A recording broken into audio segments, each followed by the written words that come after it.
นี่ของเจ้าเลยเนาะพวกม่วงไป โอ้ ครับเด็กนี่ไปเนาะอยู่บ้านนี่ครับสมอยอยู่ห้องป่ามึงกูบัดเลยว้ย จับกันเนาะอยู่ว่าซึ่งก็เห็นว่าแกว่าในนี่ได้กับว่าเพิ่นนานมาทีน่ะบ่บ่ชื่อไม่ได้อันไผฉบับนี่ โอ้ย พูนบวชหรือบ่นี่เจ้า เพื่ออยู่ โอ้ บ่ชื่อเจ้าบ่ เจ้าเจ้า เออเนาะเอา สบายดีอัน ทิ ทิศบ่ทิศบ่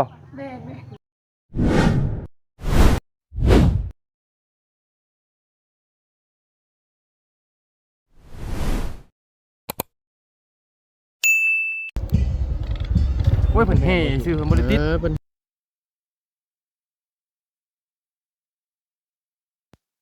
เนาะ เจ้า อยู่บ้านนาแพกเด้อพี่น้องเด้อเสียงตุ้มเสียงกองตุ้มกองงางเนาะโอ้ก็ตับอยู่ตับตับเพิ่มเห็นบ่บ่ได้ใครว่าอยู่เจ้าโอ้จะเชื่อใครว่าจะเชื่อใครบ่ไอ้นะผู้ดีทั้งประตูได้เข้ามาทั้งในพี่น้องน้ำมันแพกมันนาแพกเนาะว่าสิเข้ามาบ้านฮู้จักข่อยครอบครัวน้องป๋าว่าซั่นเจ้าแลก็เลยถือโอกาสมาเบิ่งพี่ก่อนเนาะขบวนเนาะขบวนให้ป้าสามัคคีนี่อยู่บ้านนาแพกเด้อพี่น้องเด้อสบายสบายดีนะสวัสดีพี่น้องเฮ้ยฮะมาเบิ่งนะไปวัดพวกเนาะแต่คนเนาะจ้าหายแล้วเนาะมันนั่งอยู่มีคนรู้จักบูแล้วคนกำลังม่วนอยู่เนาะแต่ว่าจักผมหรอกเราอยู่ในพุ่นแหละไปไปเดี๋ยวต่อไปเบิ่งเลาะไปยังเฮ้ยตายโอ้ตายประตูเนมเบิ่งนี่บ่เห็นแต่เฮือนเพิ่นล็อกกุญแจอยู่เห็นว่าน้องเพิ่นมาเที่ยวงานบ่ว่าท่านได้มานะแต่เบิ่งเนาะเป็นมื้ออื่นเป็นกับอื่นโดยลองเบิ่งเยี่ยมยามก่อนบ่เติบตรงไปแต่ก็เลี้ยวซ้ายตรงไปแล้วนะเลี้ยวซ้ายก็เห็นอยู่นะเนาะทุ่มเพิ่นนี่แหละโอ้สิไปวัดบ่เจ้าช้างเขาวัดได้นี่ก็ใส่เพื่อนน้องปูน้องปลาทางเขามาไก่มาเลยนี่เฮ็ดโอ้เมียงมีจุดหนาวบ่หนาวนี่ไอ้สิบ่หนาวเนาะใช่ก็ตามเป็กแท้ครับโอ้เสื้อผ้าเฮ้ยเขาถ่ายเข้ามาเบิ่งข้างในเนาะมีเพลงพวกมีเพลงบ่ม่วนพร้อมบ่ลงจ้ะเนาะเรากายตัวเท่าไหร่นี่โอ้มีเสื้อทหารเฮ้ยเสื้อลายฟางมีคนแนวกินบาทนี่ก็มาตัวลำวงก็มีตายมันเป็นแบบแคมวัดแคมว่าไปแบบนี้เนาะโอ้คักพี่ก็มีลำวงแบบโอ้เอาว่าทึกดูถึงบ้านโอ้พี่เหรอพี่เนาะของแค่อยู่พี่เนาะตัวเสียงเพลงพี่น้องเลยเนาะไปพี่น้องพอดเวลาออกมาคือเก่าตัดภาพมาได้จะเป็นที่แล้วบันออกมาพอดีวัตถุวัตถุใต้ไม่ยังไงไม่ยังนี่โอ้ใต้ภาพจากในงานเห็นนี่เพลงที่อันนี้ก็เพราะว่าผู้สาวได้นี่เนาะพี่น้องเลยมันพ่อจำนอกเป็นกันได้พ่อจำเนาะ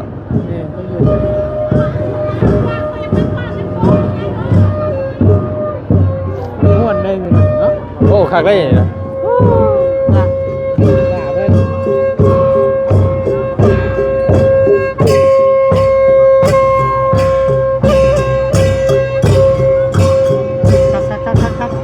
คักจัดเนาะเครื่องแรกที่เราเป็นโอ้ยบอลงแล้วไปพี่น้องเลยเป้าหมายว่าได้มางานดอกพี่น้องเลยเป้าหมายว่าสิมาเยี่ยมน้องนุ่งเพิ่นนั่นแหละเ พ่อซับ พ่อครับ อยู่ใส่ อยู่ใช่เจ้าหาด แล้ว อะไร หลังเตียงนี่แหละอะไร ไกด์เติมได้ทางเขาเลยก็เนาะ นั่นน้องน้อยยากเนาะ จะเป็นรัดอยู่มุมใดพี่บอก จังหวะ มีตั้งรัดเลย มุ้ยหรอก มากที่เด่นเนาะแรงแล้วเป็นยางมาแล้วจังหน่อยนี่แหละ ใช่เนี่ยกูออกวัดไอ้น้องออกวัดแล้วก็มาเลย นอนอยู่แล้วยังไม่เข่าครับ แม่ ตับไปสั่ง เจ้าครับหมดที่แล้วบิดนี่ก็บุญของเขาดิ อันนี้เดโมเมนต์เนาะ แม่นได้ป้าจะมาที่ได้ ป้าสิบเก้าตัวนี้เนาะโอ้โห เลี้ยงคนมาทอดเลย คือโมจิอ่ะ แกคาดมันบ่มี สุกเทาตัว ก็ที่แรกก็ว่าสิเอาป้องกันมันบ่ได้เพิ่นว่าแม่น้องน้อย อ๋อตอนนี้มันจะพร้อมกันบ่ แม่บ่ได้ได้น้องใหญ่ โหใหญ่ไหนเธอเกย น้อยได้ นี่ก็ยุบกันนะ ไปรถไปด้วยนะนี่อ๋อโหยังใครอกเบะ เครื่องหอมนิดนึงก็เลยแม่น่าเกิดเป็นเพื่อน เบาดินถือว่าไหนดิ ปล่อยเลยเด้อ คอยเธอเกย ย่างเลย ฮึบให้สัตว์ผักแท้ฮึบทักยุกับหมด โอ้ตมะนาวไปได้นี่แหละเมน เราอย่างปลาดุกเจ็บ เล็กก็เธอเกยนี่อันไหนน่ะว่าจะไม่โมเมนต์เนาะเอาไปได้พี่น้องปีนี่ธรรมดาตรงบ่อยนี่นะเอาก่อนดึกพวกใหญ่กินนี่อ๋อกินเต็มก่อยมานี่น้ำส้มกับเบือนพ่อในจัดการหมดบ้านี่น้ำส้มไปนะขอบเลยดึงแล้วเป็นไงแพ็คนึงตัวแรกเลยคัก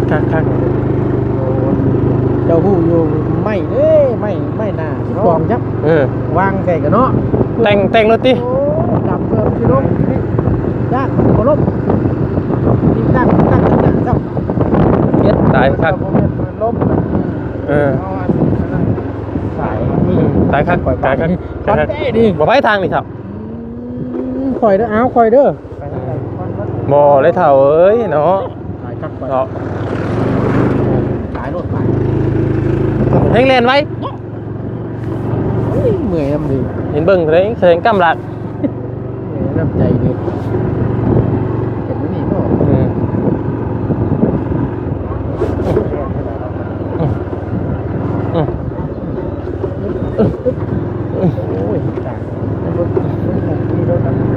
เอาเนื้อนั่นเด้อบุ้ยไปเฮ้ยเนาะสิอยู่เพื่อนอยู่ซ่านอยู่บ่น้องนุ่งไปเยี่ยมแดมเบิ่งเนาะฮึบใจเย็นนะ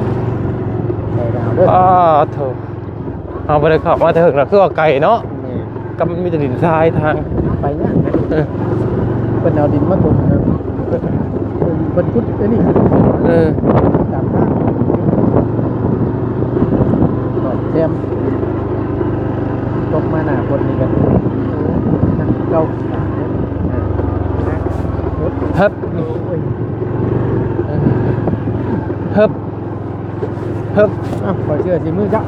ปล่อยกระเสื้อสีมือแล้วอัดแขนด้วยเลยนะเมื่อยอยู่บ่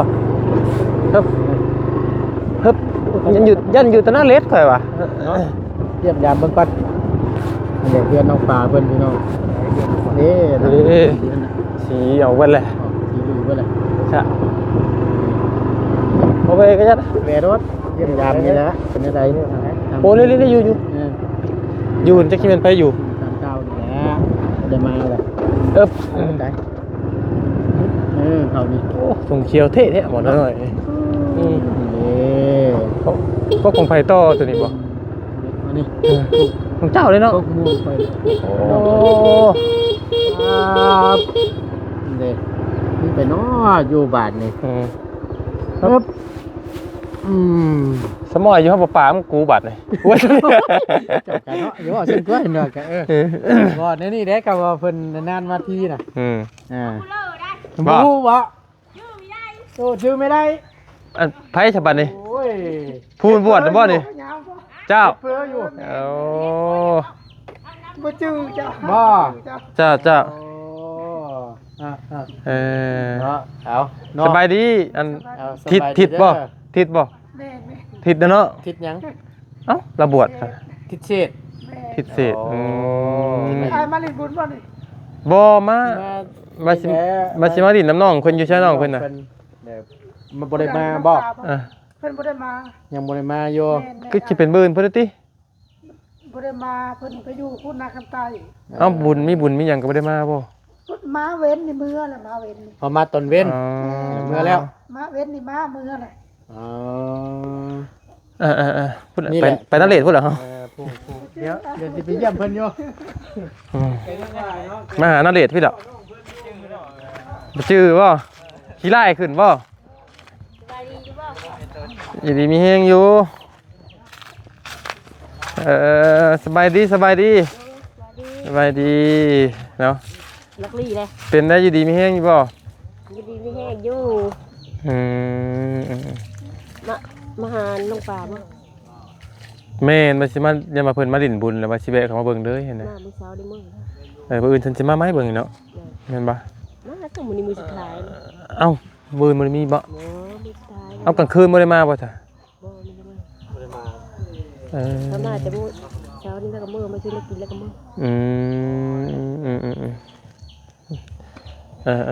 เดี๋ยวเอาจ้ะคนใต้พุ่นเลยหมอน้อยตอนนั้นบ่นี่ใหญ่ไว้เติบเนาะจะมาวันหน้าแล้วเอาแม่เลยจักปีแล้วพุ่นนี่เพราะอันเดือน4วันที่5นี่ก็3ปีพอดีเกิดก่อนลูกเขาเลยเนาะเป็นได้น่าเลดติดเกือบบ่รอดเนาะช่วงนั้นเนาะฮะมาแต่เวียกยังกันน่ะชี้เข่าอยู่ตรงช่องเด้เฮ็ดแต่บ่มีเท่าไหร่น่ะเดิน3ล้านเฮ็ดไปเนาะถ้ากลัวบ่มีได้เฮ็ดพี่น้องเอ้ยไปแล้วเจ้านอนใช่บัดนี้นอนนี่แหละแล้วเขาจะยืนน้องชายเนาะเอ้าคือบ่เข้าไปนอนนำกันจ้ะโอ้ยนอนนี่ไหวคือว่าแล้วเนาะมันยืนสบายมันเสียงหลังบ่ได้เด้เนาะยืนสบายมันเย็นดีเข้าใจอยู่เนาะพี่น้องเอ้ยมันเย็นย่างกับเฮาเคยชินอยู่แบบนี้แล้วดิชื่อได้ไหมเอาคุณเลยดิแม่เข้ามาแต่ซื้อร้านพ่อเพิ่นแล้วเทื่อนึงอยู่นาคำใต้กับพ่อเทื่อนึงแล้วเห็นอยู่บ่พ่ออยู่ได้บ่จักมันโรคมันกลมแบบนึงนะเฮาไปหาผู้นึงแต่บ่เฮ็ดน้องเพิ่นย่างมาดินนำนะไผซะเพิ่นน่ะบ่เตียงบ่แสนเนาะบ่น่าสิแม่นบ่แสนเจ้าก็เห็นมาเลยค่ะว่าเงียบไปเลยโยจักสิมาหยังมากไม่บ่ลิ้นที่นี้มีอะไรนั่นติอ่ะจักสิมาหยังเนาะแล้วเพิ่นแหละหมอต้ากับหมอแสนเนาะยับยันเมียให้ยันเมียให้ก่อนเดี๋ยวโอ้ยขอลิ้นน้ำน่องน้ำนุ่งก็คักอยู่ดอกบ่แรงเนาะแม่นน้ำบงไงครับไปตั้งเงินจ้าป้าสปะจักปีอันว่าเจ้าอยู่ปวดเลย3แม่นใครเน่ละบ่เขียวอย่างเจ้าละบัดนี่เช้าเลยบัดตอนน่ะโอ้รำคาญหมดเห็นว่าแห้งตอนที่เราแม่นตอนที่บ่ย่าลงไปเยี่ยมนะพี่น้องตอนนั้นป๊าโตจักเพิ่นผลทางไม้ทางยากันเจ็บเลยแห้งเลยตอนนั้นมันมีเห่าแมงบ่ได้แมงนี่ได้เล่มที่ว่าคนมันยามบ่ได้แมงแต่ว่าเจ็บเป็นตุ่มแล้วก็เลือดออกตอนนั้นเป็นตุ่มลงลามลงคอแล้วก็เลือดออกโดนเติบจังเลยเป็นเท่าไรหมอแหละ นั่นแหละดีมัน เป่าบ่ เป่าผู้ที่ แห้งจะดี ตะกี้เจ้าก็จ้อยกว่านี่เนาะตอนอยู่วัดเนาะ เพราะว่าขลำเนาะบ่ได้กินเนี่ย ไม่ได้ช่วงอ้ายลงไปเยี่ยมมันเด้ แม่นๆตอนนั้นบ่ได้อ้วนแบบที่ได้เพียงเลยเนาะตอนนั้นน่ะตอนที่เรายังใส่ผ้าเรืองยังจ้อยอยู่เจ็บเขียวอีกเนาะ ตลอดเท่าได้เดือน นั่น เศร้าเดี๋ยวนี้กินได้หมดเลยเดี๋ยวนี้ บ่ได้คลำอย่างที่คือมื้อนี้เนาะเจ้าขลำ ผู้เดียวที่อยู่ติ ผู้เดียวอยู่ที่ร้านก็ไปสู่ปัวถึงเทื่อพี่นางเทื่อเพิ่นก็กลับมาอยู่พี่ก็บอกเพิ่นอยู่อินตามเพิ่นแล้วก็อยากมาอยู่แล้วก็มาได้น้อยบอกอยู่เว้นนี่มามื้อเว้นนี่มาแล้วบัดมื้อจ้าพี่น้องเอ้ยมื้อเว้นนี่มาอยู่เนาะแม่นมาแล้วบัดมื้อมากลับมื้อโอ้ยยังดอกเฉพาะเขามาเยี่ยมมายามไม่ชื่อเนี่ยเนาะโอ้หลายดีแล้วอ้ายบ่ลืมก็บ่ขอบใจเลยล่ะโดยถือว่าล้นนานนะเดี๋ยวพี่น้องที่บ่ได้เข้ามาในป้าต้นโมเมนต์เป็นปีพุ่นบ่อันนี้ในบุญกฐินบ่บุญพระป่ามาตะเวียงโอ้แม่นทีมงานมาตะเวียงอันนี้บ่อันขบวนเพิ่นน่ะแม่นสิแม่นแล้วบ่นค่ำมาตะเวียงจันทน์นะอันนี้ขบวนมาแต่เวียงจันทน์ประมาณอยู่8มื้อกับบุญธาตุอีกยังมีอีกบุญอีกก็บุญธาตุประจำปีอีกบุญเดือน3มาบ่แม่นแฮมสงครามเรียกขบวนเพิ่นเนาะโอ้หลายคันเลยนี่ปาโถข้ามค่ะเนาะ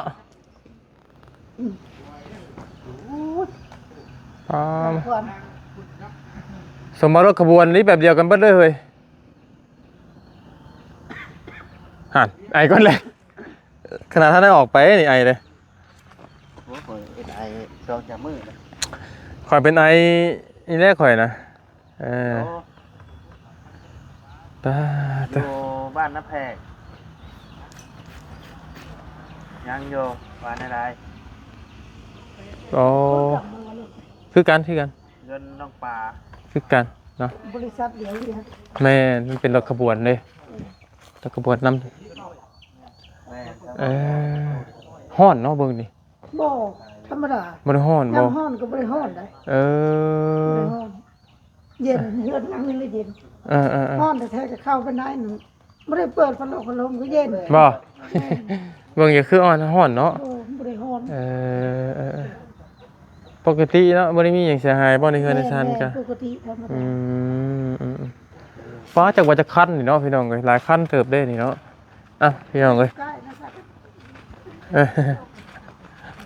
กกม่วงตั้งแต่ประตูนเพิ่นได้สื่อมานี่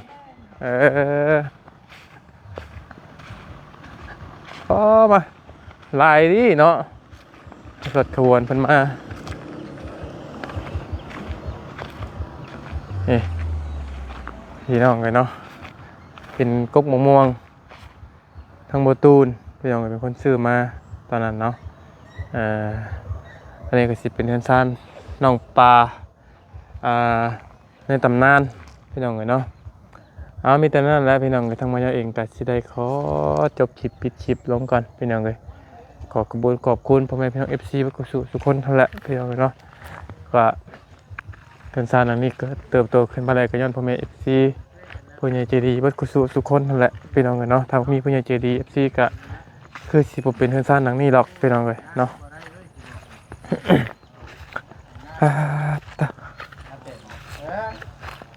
ไปสิป่ะเนาะบ่ได้เนาะบ่ยาวตำนานว่ะแม่นไปบัดนี้คือสิเบิดรถบัดนี้บ่ล่ะเนาะเมื่อกันเด้อสิพุ่นกลับกันเด้อบัดนี้เด้อเมื่อกันเด้อทิศเด้อไอ้ทิศพี่น้องไปเลยจ้าเฮ้ย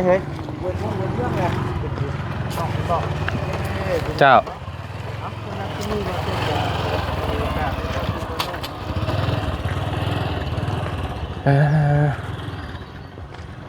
โอ้กี่พุ่นเฮ้ยรถขบวนเพิ่นมาพี่น้องเนาะ